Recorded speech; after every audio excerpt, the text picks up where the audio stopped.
Hello guys, नमस्ते। आज हम क्लास 10th सब्जेक्ट मैथ विविध प्रश्नमाला प्रश्नावली 2 की करने जा रहे हैं और इसका क्वेश्चन नंबर फर्स्ट है 196 का अभाज्य गुणनखंडों की घातों का योगफल ज्ञात कीजिए। 196 का अभाज्य गुणनखंड करना है और फिर इसका गुणनखंड करके इसकी घातों का योगफल ज्ञात करके बताना है। तो 196 का अभाज्य गुणनखंड करते हैं। सबसे पहले अभाज्य संख्या छोटी है जिसका भाग 2 का भाग देते हैं। 2 का भाग 19 के अंदर गया 9 बार, पीछे रहा 1 और 16 हो गया। 16 के अंदर 2 का भाग गया 8 बार, 98। फिर वापस 98 के अंदर 2 का भाग दिया 49 बार गया। 49 के अंदर 7 का भाग जाता है, हो गया 7 बार। और फिर 7 का भाग 7 के अंदर गया 1 बार। 196 का अभाज्य गुणनखंड के रूप में लिख सकते हैं 2 गुणा 2 7 गुणा 7, 2 गुणा 2 गुणा 7 गुणा 7। वापिस इसको घात के रूप में लिखना चाहें तो 2 की घात 2 गुणा 7 की घात 2। प्रश्न क्या पूछ रहा है? 196 का अभाज्य गुणनखंडों की घातों का योगफल बताना है। तो घातों का योगफल कितना है? तो अपन लिखते हैं यहाँ घातों का योगफल।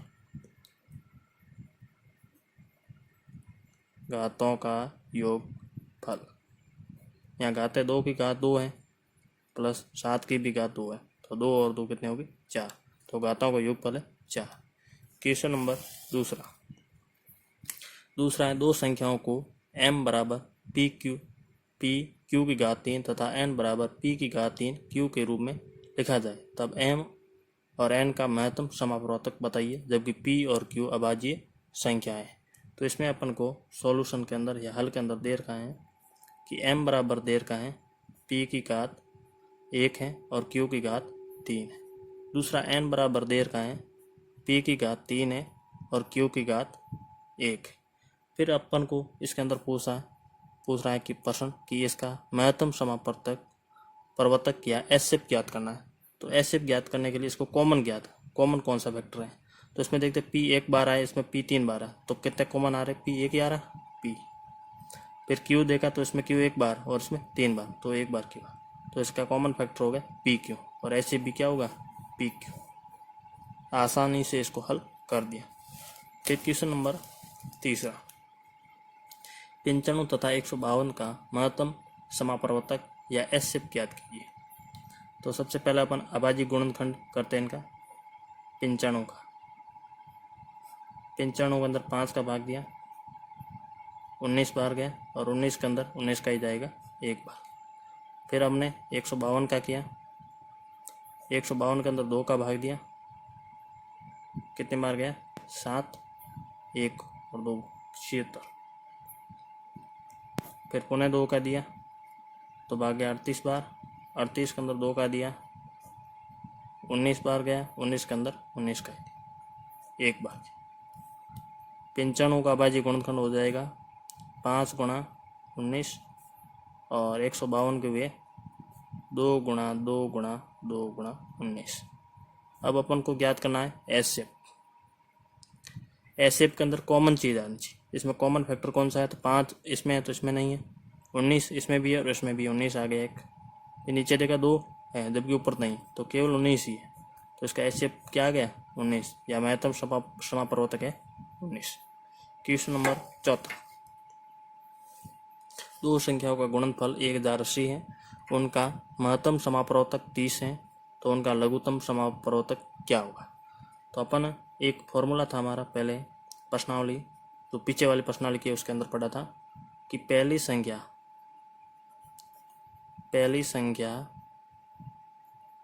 गुणा दूसरी संख्या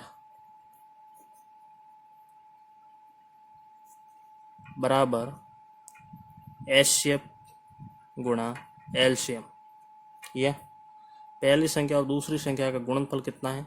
1080 देर का बराबर एचसीएफ कितना है? महत्तम समापवर्तक है 30 और एलसीएम ज्ञात करना है एलसीएम।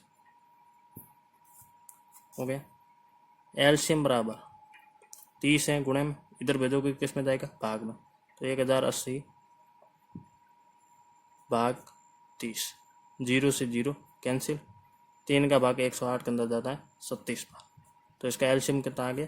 37। ये क्वेश्चन चौथा कंप्लीट।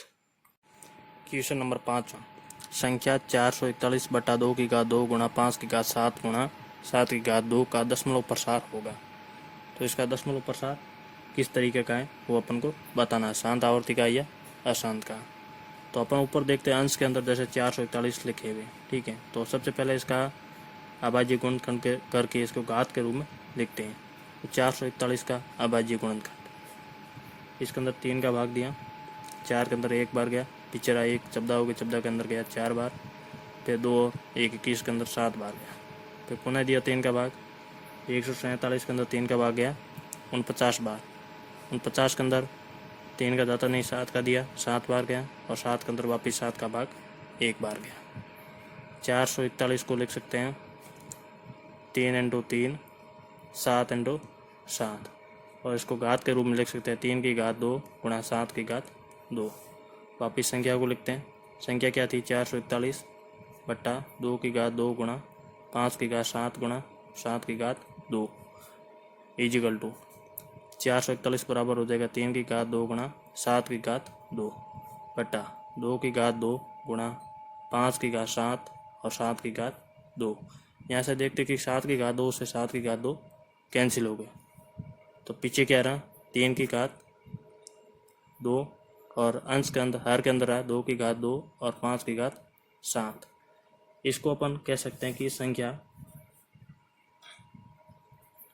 संख्या का हर कैसा है 2 की घात 2 और 5 की घात 7, ठीक है। तो इसको लिख सकते हैं इस संख्या का हर 2 की पावर m गुणा 5 की पावर n के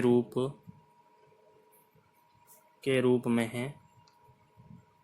इसका जब इस रूप में होता है 2 की घात m और 5 की घात n के रूप में होता है हर, तो इसका दशमलव प्रसार, कौन सा प्रसार दशमलव प्रसार शांत आवर्ती का है। किस आवर्ती का है शांत आवर्ती का है। Question number 5 complete. Question number 6 question है परिमेय संख्या 43 बटा 2 की घात 2 गुणा 5 की घात 3 के दशमलव प्रसार का दशमलव के कितने अंकों के पश्चात अंत होगा। तो इसमें दो दशमलव प्रसार है, वो दशमलव का चिन्ह है वो कितने अंकों के बाद में लगता है। तो अपन जैसे यहाँ संख्या ले रखी है 43 बटा 2 की घात 2 गुणा 5 की घात 3। तो यहाँ देखते 5 की घात 3 है, जबकि 2 की घात कितनी 2 ही है, ठीक है। तो इसको 3 करना है। 3 करने के लिए अपन क्या करेंगे, हर व अंश को 2 की घात 1 से गुणा करने पर 43 गुणा 2 की घात 1 बटा 2 की घात 2 गुणा 5 की घात 3 गुणा 2 की घात 1 बराबर 43 को 2 से गुणा करेंगे तो हो जाएगा 86 86। यहाँ हो जाएगा 2 की घात 3 गुणा 5 की घात 3 86 बटा 2 की घात 3 और 5 की घात 3 घातें समान है, तो इसको लिख सकते हैं 2 गुणा 5 घात 3 बराबर 86 बटा 2 गुणा 5 10 की घात 3। वापिस इसको लिख सकते हैं 86 बटा 10 की घात 3 बराबर होगा 3 जीरो आएंगे हर के अंदर। जब इसको दशमलव रूप में लिखना है तो 1 2 3, तो ऊपर से दाईं ओर से 3 अंक छोड़ करके दशमलव लगाना है। तो 0.086 2 अंक ही है और 1 जीरो लगा दिया, 3 हो गए, 3 अंक हो गए। अतः यह संख्या दशमलव की 3 अंकों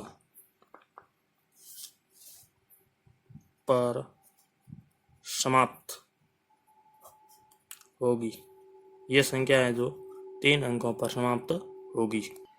क्वेश्चन नंबर 7वां सबसे न्यूनतम संख्या जिससे √27 को गुणा करने पर एक प्राकृत संख्या प्राप्त होती है, तो वह संख्या कौन सी है।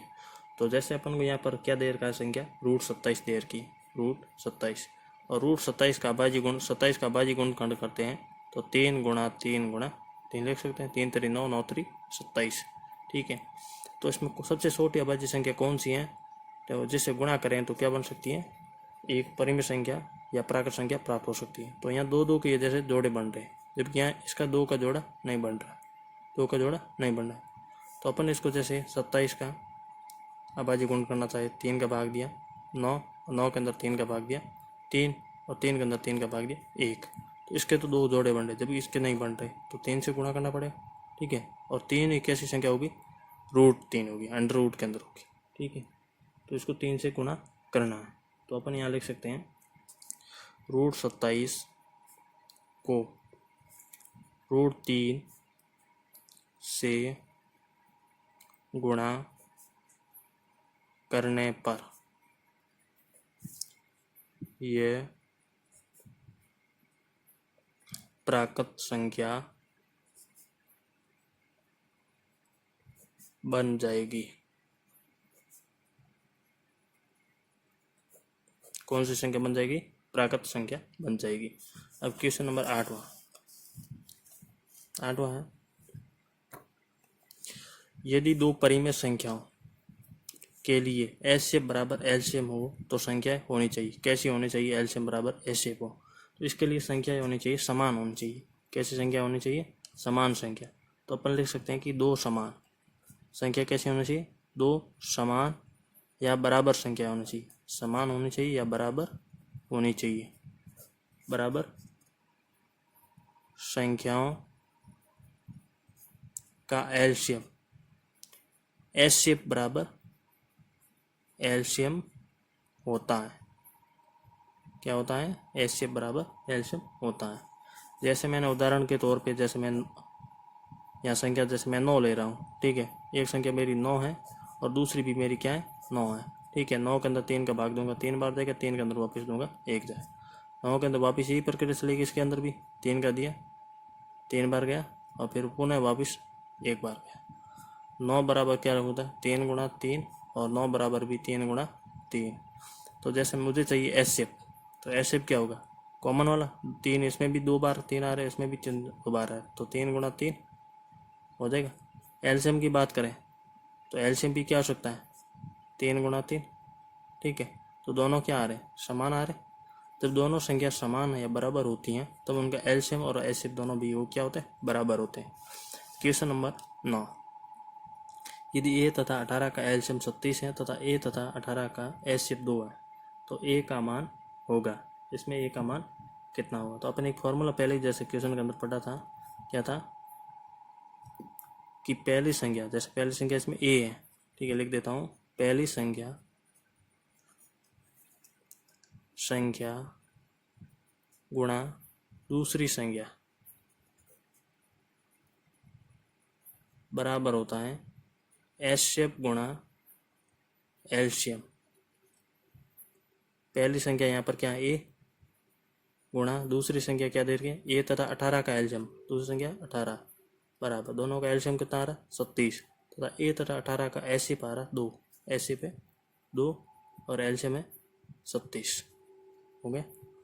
अब ए का मान ज्ञात करना, तो ए बराबर हो जाएगा 2 गुणा 36 बटा 18, 18 एकम 18, 18 2 36, 2 गुणा 2 कितना हो जाएगा, ए बराबर 2 को 2 से गुणा किया 4, तो ए का मान है यहाँ पे 4। क्वेश्चन नंबर 10, यदि n एक प्राकृत संख्या है तो 6n - 5n में इकाई अंक का मान क्या है। हल, तो n एक प्राकृत संख्या है तो n बराबर क्या हो सकता है, 1 2 3 4 5 इस तरह डैश अनंत तक चलती है। तो 6n - 5n, पहले मैंने n बराबर 1 लिया तो यहाँ रखता हूँ 6n - 5n, ये तो 6 की जगह 1 रखा और n की जगह 1 रखा, तो 5 1, 6 की घात 1 है तो सही होगा, 5 की घात 1 बराबर क्या आ रहा है, इकाई अंक क्या आ रहा है, 1 आ रहा, 1 तो ये होगा। दूसरा, जब मैंने n बराबर 2 ले लिया तो 6 की जगह 2 -5 की घात 2, 6 की घात स्क्वायर 37 हो जाएगा, -5 के स्क्वायर 25, 37 में से 25 गया, पीछे कितने रहते? 11। इकाई अंक क्या आ रहा? 1। ठीक है, इसी तरह से n बराबर 3 ले लेते हैं तो 6 की घात 3 माइनस 5 की घात 3, तो यहाँ क्या बचता है? 216 माइनस 5 की घात 3 125, और इसको घटाते तो बचते 91। तो इकाई अंक क्या आ रहा है? 1 1 1, तो इसका इकाई अंक क्या आ रहा? 1 आ रहा। तो अपन यहाँ क्या लिख सकते हैं? अतः इकाई अंक 1 है। अतः इकाई अंक 1। क्लियर। क्वेश्चन नंबर 11, यदि P बटा Q बराबर 0 नहीं, एक परिमेय संख्या, तो Q पर क्या प्रतिबंध होगा कि जबकि P बटा Q एक शांत दशमलव हो? कैसी संख्या हो? शांत दशमलव प्रसार की संख्या वो, ये अपन को बताना है।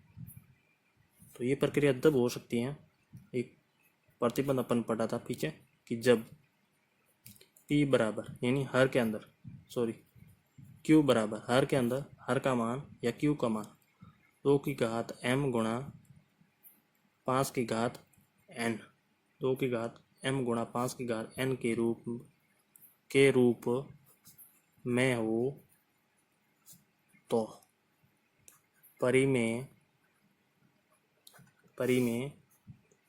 संख्या P बटा Q का दशमलव